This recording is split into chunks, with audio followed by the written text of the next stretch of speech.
Mirsa sudah 2 kali mangkir panggilan kami. Mana akan menghentikan penderitaan Mirsa? Pramana tidak akan membiarkan Mirsa mendekam di penjara untuk kedua kalinya. Pramana kini telah melakukan tes DNA dan ternyata terbukti bahwa Mirsa adalah putri kandungnya. Sehingga Pramana pun marah besar kepada Ibu Desyana karena Ibu Desyana tidak memberitahukan kepada Pramana bahwa ternyata Mirsa adalah putri kandungnya. Sehingga Pramana pun begitu jahat kepada Mirsa, berulang kali memberikan ancaman dan memaksa Mirsa untuk angkat kaki dari kota Jakarta. Bahkan saat ini Mirsa telah ditangkap polisi dan pihak kepolisian memutuskan bahwa Mirsa adalah bersalah yang sengaja ingin melenyapkan Ranti. Namun ternyata di sini Ranti begitu licik dan jahat. Ranti sengaja membayar seseorang untuk menjadi saksinya. Akan tetapi di sini Pramana sebagai ayah kandung dari Mirsa tidak akan membiarkan Mirsa mendekam di penjara untuk kedua kalinya atas perbuatan yang tidak dilakukannya.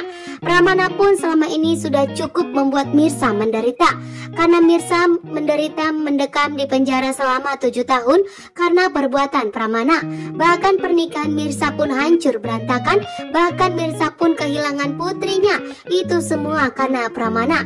Dan saat ini pun Pramana setelah melakukan tes DNA ternyata Mirsa terbukti adalah putri kandungnya. Pramana tidak akan membiarkan Mirsa menderita kali ini.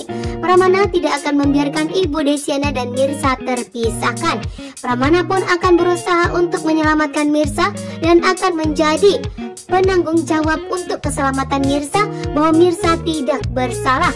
Ibu Desyana pun begitu syok yang ternyata Pramana telah mengetahui bahwa ternyata Mirsa adalah putri kandungnya. Dan Ibu Desyana pun sangat panik saat ini di saat polisi menetapkan bahwa Mirsa bersalah karena Mirsa sudah 2 kali mangkir dari panggilan, membuat polisi pun kali ini bertindak memaksa Mirsa untuk ikut segera ke kantor.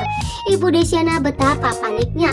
Ibu Desyana sangat trauma jika Mirsa di penjara karena 7 tahun lamanya itu benar-benar sangat membuat Mirsa menderita. Sehingga Ibu Desyana tidak mau jika Mirsa di penjara untuk kedua kalinya. Ternyata keputusan polisi yang memaksa Mirsa untuk secara paksa membawanya ke kantor ternyata telah viral. Kini pun Radit telah mengetahui bahwa ternyata Mirsa di penjara, membuat Radit pun ikut tidak tinggal diam. Radit pun kali ini tidak akan membiarkan Mirsa di penjara. Radit pun bertindak. Walaupun Radit dan Mirsa sudah cerai, akan tetapi Radit tidak akan membiarkan Mirsa menderita kali ini. Begitu juga dengan Reja. Reja pun yang telah jatuh cinta kepada Mirsa. Bahkan atas pengorbanan Mirsa yang telah mendonorkan hatinya untuk Aurel, membuat Reja pun berhutang budi kepada Mirsa dan tidak akan membiarkan Mirsa ditangkap polisi. Dan kali ini pun Reja betapa marah besarnya kepada Ranti karena ini semua penyebabnya Ranti. Dan Reja pun mengetahui bahwa Ranti lah yang sengaja ingin menyakiti Mirsa, bukan Mirsa yang ingin menyakiti Ranti.